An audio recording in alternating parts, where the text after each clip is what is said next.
church was built in 1809 by Elisha Ramsdell. The congregation, of course, had to get together beforehand in order to plan and hire and put something together. They started getting together in 1808, and in 1809, Ramsdell began work and finished the job. He moved right along. It's a wonderfully built building. It was built in what were known as the fish lots, this section of the town up on Orange Street. And this section of the town was one area that was not destroyed by the fire. The big brick house on 5 Orange Street kept the fire from coming up Orange Street. So many of the houses up on Orange Street, this is the oldest part of town really, many of the houses up on Orange Street are early 18th century buildings, including the parsonage, as a matter of fact. Parsonage on Fair Street was built in 1724, as I recall. At least that's the date that Clay Lancaster put on it. So it belongs to an early 19th century part of Nantucket's architectural history.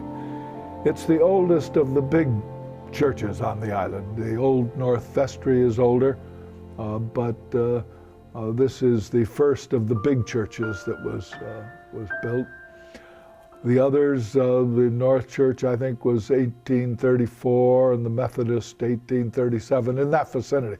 They're a different generation, and you can see the difference by just looking at the buildings. This is a very different style of building than the others, and consequently is one of the, has a unique place in the history of the island's architecture.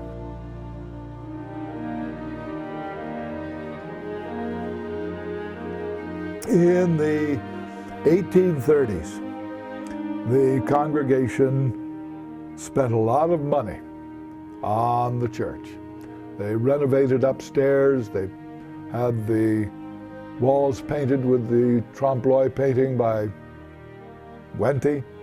They added the marvelous Goodrich organ was built here in 1831. It's the oldest intact church organ made in the United States, rather than being imported from England or Germany. There are older organs in the country. I think the oldest organ in the country is in King's Chapel up in Boston, but I'm not positive about that, but I think that's right.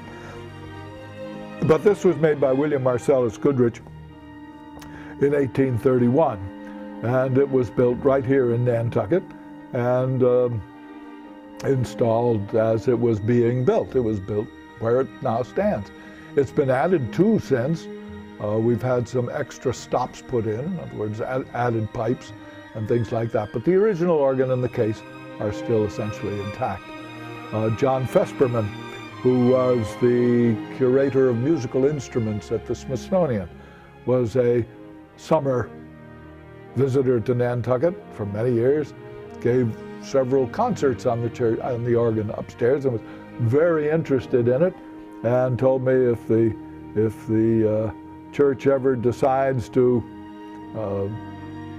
stop using the organ or to become a theater or something, please make sure that the organ comes to the Smithsonian Institution, because it's that valuable an instrument in the history of American music.